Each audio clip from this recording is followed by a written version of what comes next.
Alright, here's my SH150. So I have a crack along the windshield here.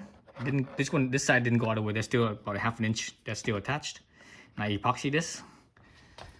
This side broke all the way. So this one cracked all the way. Again, I epoxy this. So hopefully the epoxy lasts, because the thing with the epoxy is that the epoxy tends to be kind of brittle. So epoxy is a little brittle, so the vibration could potentially crack it. So anyways, there's two reasons why I think it broke. First reason is when I got this scooter, it had already been dropped, and you can see the rash right here. So a little bit of rash here, a little bit right there, and a little bit along right here. You see those little scratches right there. So it's very light right here too. So it was very light. I think it wasn't a I don't think it was a moving crash. I think it was like, like a sitting still crash, where sometimes you lose your footing or whatever, and you just drop the bike to the side. Basically, you just, you didn't crash it, but you just dropped it. So I think so because of that, it hit this side. Potentially something, on this side when it because this is part of the impact, right? And we can see right here too as well. And the turn signal, you can see how it's supposed to be like this, right? But it's not. See how the side is in, but this side is not, right? So I think potentially that impact that was on this side could have stressed this side and it cracked. That's why this side's more cracked, or this side's completely broken off and the other side wasn't. But originally it wasn't broken off. It was, there was a crack and I didn't know about it.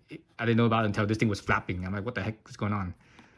So that's how I figured it out. But so potentially that could have been the cause of the original crack, or if that wasn't it,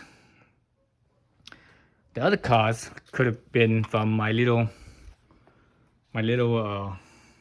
extension windshield right here. So this right here adds weight. The plexiglass itself is not too heavy, but the mounting hardware is, and so that mounting hardware is hard or heavy. So this thing right here is kind of flimsy. I mean, it's not really much holding it. It's the two screws on each side, right? The two screws on each side. That's about it. So it was just because as you're riding, it vibrates. It catches the wind, so it's always vibrating, and eventually it cracked. Or the third reason is because the impact here, and it caused it to crack but not break. And it might have been fine, maybe not. Maybe with more miles, it might start to crack more. But putting on that little windshield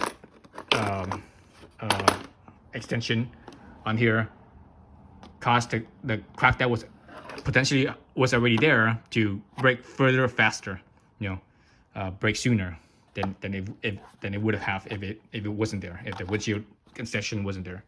So anyways, I epoxied it, so I took this off. I'm not gonna put this back on.